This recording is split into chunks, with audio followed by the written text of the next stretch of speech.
तो चलिए एक बार फिर से तारुफ करा दूं, हालांकि तारुफ की मोहताज नहीं है मैथिली, लेकिन इस वक्त जो नए व्यूअर्स हमारे साथ जुड़ गए हैं उन व्यूअर्स को एक बार मैं फिर से बता दूं कि हमारे साथ बिहार की शान, और बिहार की शान सिर्फ नहीं है, मिथिला की बेटी जब मैथिली गाती हैं तो आपको ऐसा लगेगा कि आप खुद बिहार में मौजूद हैं, आप खुद उसकी खूबसूरती को महसूस कर रहे हैं। और माँ भगवती का आशीष मैथिली पर यूं ही हमेशा बरसता रहे, वो स्वस्थ रहे, निरोग रहे और हम तक अपनी लोक संस्कृति, हमारे परपाटी, हमारी संस्कारों को गीतों के जरिए ऐसी ही खूबसूरती से वो पेश करती रहे। ये हम सबकी शुभकामनाएं मैथिली।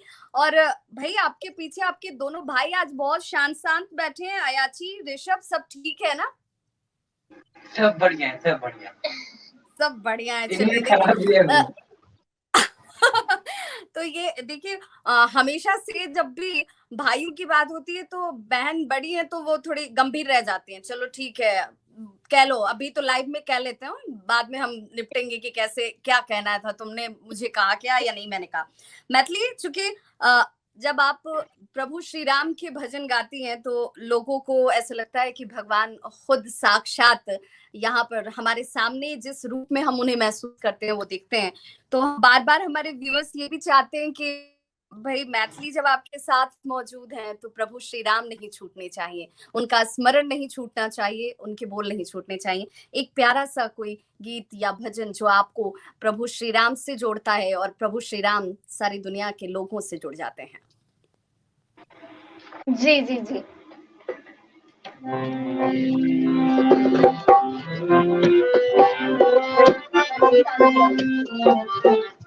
एक भजन है जो मैंने अभी हाल फिलहाल में ही अपने YouTube पे डाला था, उसे मम्मी भी हमारे साथ गाई थी, तो मैं आपको 2 लाइन सुनाती हूँ। बिल्कुल बिल्कुल।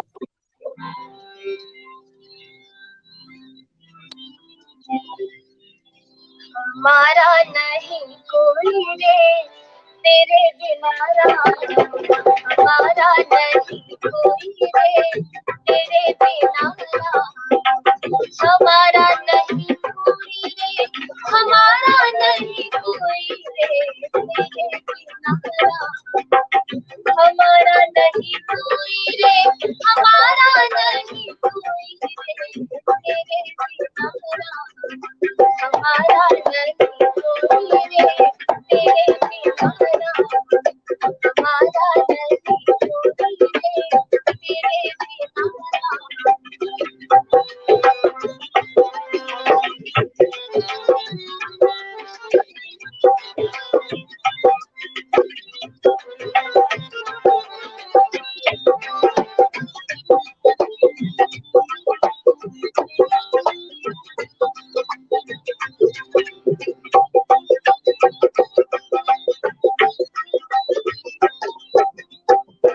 भाई बंधु सब कुटुंब कबीला, भाई बंधु सब कुटुंब कबीला, भाई बंधु सब, भाई बंधु सब कुटुंब कबीला, सहारा नहीं कोई रे तेरे बिना राम, हमारा नहीं कोई रे तेरे बिना राम, हमारा नहीं कोई रे तेरे बिना राम, हमारा नहीं कोई रे तेरे बिना राम।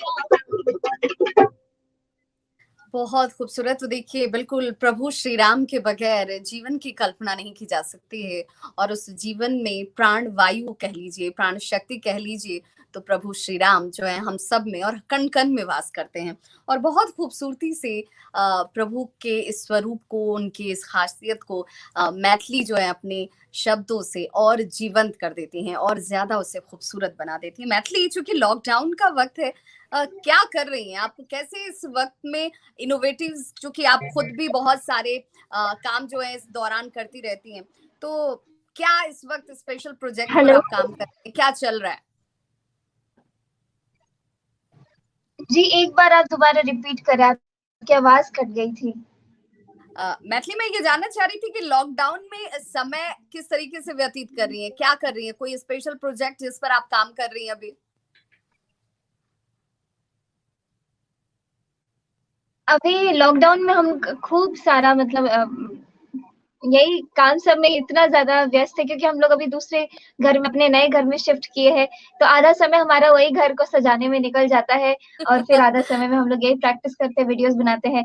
तो मैंने पिछले लॉकडाउन में रामचरितमानस का पाठ शुरू किया था, जो कि अभी तक कंटिन्यू है, लेकिन इन 4-5 दिन मैंने नहीं डाला, क्योंकि मेरा तबीयत भी उतना ठीक नहीं था इस बीच में। तो बस अभी वही मैं कंटिन्यू वही चल रहा है। तो अगर मैथिली चाहें तो रामचरितमानस का पाठ का अगर 2 लाइन वो हमारे दर्शकों तक पहुंचाना चाहें, सुनाना चाहें। मैं आपको एक संपुट ही सुना सकती हूँ कि वो पूरा हाँ एक बिल्कुल, ऑर्डर में है, तो मैं नहीं बीच नहीं में से बिल्कुल उठाना। बिल्कुल बिल्कुल। मंगल भवन मंगल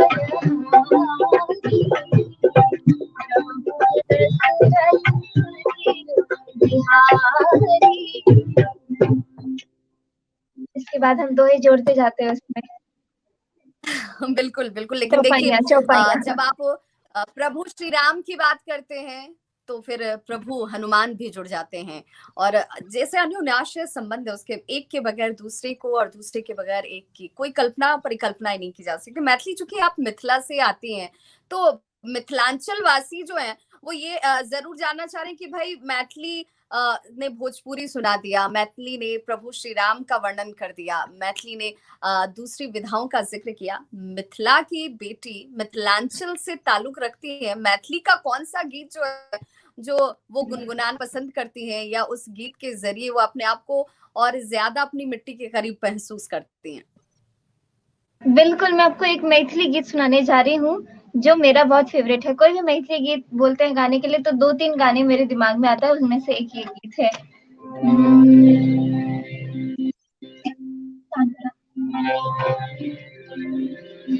एहन सुंदर मिथिला धाम, एहन सुंदर मिथिला धाम, दोसर पायब कोने ठाम, दोसर पायब कोने ठाम, दुल्हा दुल्हिन सीताराम, जनकपुर ए दुल्हा दुल्हिन सीताराम, जनकपुर एहन सुंदर मिथिला धाम, एहन सुंदर मिथिला धाम, दोसर पायब कोने ठाम, दोसर पायब कोने ठाम, दुल्हा दुल्हिन सीताराम, जनकपुर ए दुल्हा दुल्हिन सीताराम,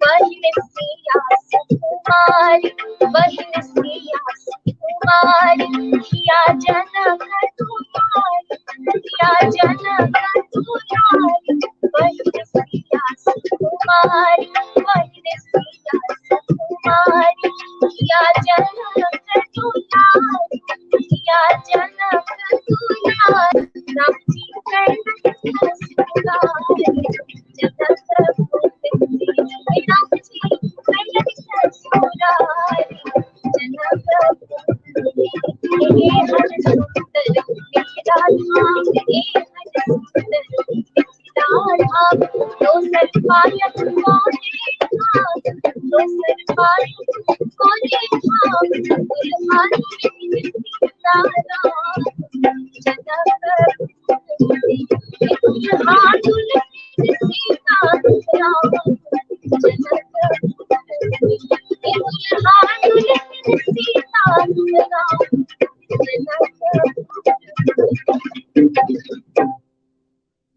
तो देखिए मिथिलांचल की महक आप तक पहुंच गई होगी, और देखिए इसीलिए कहा जाता है कि जो भाषा की खूबसूरती है, जो मिठास है, वो इसीलिए है क्योंकि यहाँ के लोगों के संस्कार में वो आत्मसात होता है, और ये खूबसूरती आपकी भाषा में आ जाती है, आपकी बोली में आ जाती है, आपके रहन सहन, आपके पहनावे ओढ़ावे में आ जाती है। मैथिली, चूंकि आपके जो रोल मॉडल हैं, आपके जो गुरु हैं, आपके अभिभावक, आपके पिता खुद हैं, और आपके अंदर इसीलिए वो संस्कार नजर आते हैं, आपके अंदर जो कुछ इस वक्त नजर आता है, जो आपके शब्दों में, आपके गीतों के जरिए दिखता है, वो घर परिवार और परिवेश से ही मिलता है। पिता के तौर पर, गुरु के तौर पर क्या कभी ऐसा हुआ है कि पापा ने ये कहा हो कि सही से तुम परफॉर्म नहीं कर रही हो, सही से तुमने ये गाया नहीं, तुमने इसे सही से डिलीवर नहीं किया, तुम्हें और रियाज की जरूरत है, तुम्हें और सीखने की जरूरत है? वो तो रोज ही बोलते हैं, इसमें ऐसा कभी कभी की बात नहीं, रोज ही ऐसा बोलते हैं। थोड़ी देर पहले भी बोल के गए। हाँ, थोड़ी देर पहले भी बोल के गए थे, सर फनी बोल रहा है। इस और मामले ज्यादातर में क्या फट से रिएक्शन आ गया कि देखिए हाँ, भाई पापा ऐसा ज्यादातर बोलते डांट हैं। भी हाँ, ज्यादातर डांट भी मुझे इसी की वजह से पड़ती है कि तुम खुद नहीं उतना रियाज करती, इसलिए छोटा तुम्हें देख के इंस्पायर नहीं हो रहा है ऐसा। तो तुम खुद बताओ, भी ज्यादा रियाज करो ताकि वो भी इंस्पायर होके वो भी ज्यादा तो करे। देखो सिर्फ तुम्हारी वजह से दीदी को डांट पड़ जाती है। तुम अगर सही से रियाज करोगे तो दीदी को कम डांट पड़ेगी, या फिर तुम दीदी के साथ खड़े रहोगे कि नहीं ऐसा नहीं है, दीदी तो बहुत मेहनत कर रही है, बहुत रियाज कर रही है। ओह, कभी दीदी इसीलिए मैं नहीं करता हूँ, डांट बड़े अच्छा है। चलिए, मैथिली पापा को जब कभी खुश होते होंगे, कभी आपके किसी परफॉर्मेंस को देखकर उन्होंने बहुत शाबाशी दी हो, कहा हो कि जितना मैं महसूस कर रहा था मेरी बेटी ने उससे कहीं ज्यादा बेहतर प्रदर्शन किया है, बहुत उन्हें वो मोमेंट प्राउड फील हुआ हो? क्योंकि आप तो हमेशा हर गाना, एक दर्शक के लिहाज से, एक फैन के लिहाज से पूछिएगा तो मैं तो हर गाने को कहूंगी कि 100 आउट ऑफ 100, बट पिता के लिहाज से, गुरु के लिहाज से उन्होंने कहा है कि इस गाने को तुमने बहुत अच्छे से परफॉर्म किया, जीवंत कर दिया उसे। मेरे पापा ऐसा तो कभी नहीं बोले हैं, लेकिन एक चीज है जो मुझे मालूम है कि उनका फेवरेट है। मैं जब भी गाती हूँ तो बहुत ध्यान से बैठ के सुनते हैं, वो होता है चलिए, उदासी मैं और चाहूंगी कि संध्या। बिल्कुल मैथिली अगर 2 लाइन आप गा पाए, क्योंकि अब पापा भी सुन रहे होंगे, हमें पता है कि वो देख रहे होंगे, वो आपको गुरु के लिहाज से देख रहे होंगे कि बेटी तुम ठीक है, तबीयत ठीक नहीं है, थोड़ा बहुत इधर उधर चलता है, बट सही से दर्शकों के बिल्कुल, सामने, हाँ, फैन के ये देख सामने ही हो। रहे। जी इसमें जी, कुछ नहीं हो रहा, नाटक कर रही है। नाटक नहीं कर रही हूँ मैं। मेरा जब इंजेक्शन, तुम आपको तो पता रहने है दो, वो तुम जब तो रहने दो। मुझे जब इंजेक्शन पड़ के आया, हम चारों थे घर में, ऐसा मतलब इम्यूनिटी डाउन हो जाता है एकदम से, मतलब पता ही नहीं चल रहा होता, चक्कर जैसा आ रहा था। तो मैं बोली यहाँ पे दर्द हो रहा है मुझे, और ये छोटा जो है मुझे वहीं पे एक मुक्का मार दिया, तब से मुझे बुखार चढ़ गया।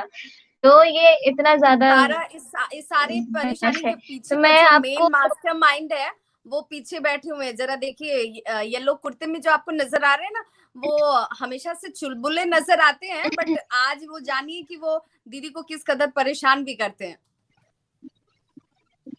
चलो मैथिली, पापा को तो मैं जो आपको ये बहुत पसंद है। एक इसको बोलते हैं उदासी। पापा को पता नहीं क्यों सब छोड़ करके ये दो चीज होता है, एक संध्यावन जब बेटी की विदाई होती है, और उदासी जब बेटा जाता है ससुराल से, नहीं, बेटा अपने घर से जाता है अपने ससुराल ताकि वो लड़की को लेकर के आए। ये दो लेकर आने। मौकों पर गाए जाते हैं, ये दोनों ही पापा को बहुत ज्यादा पसंद है जब भी मैं गाती हूँ तो वही मैं आपको 2 लाइन सुनाती हूँ। अपने मिथिला का है और मैथिली भाषा में है।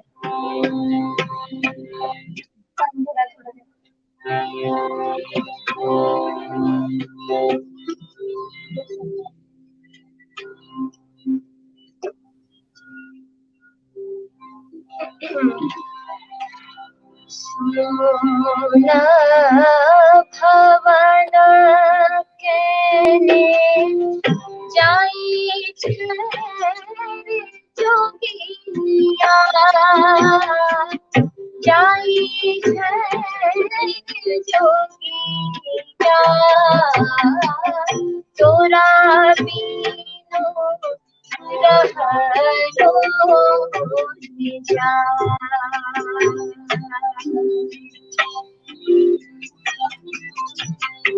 तोरा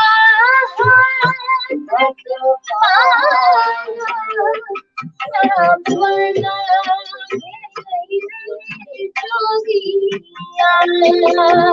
सपना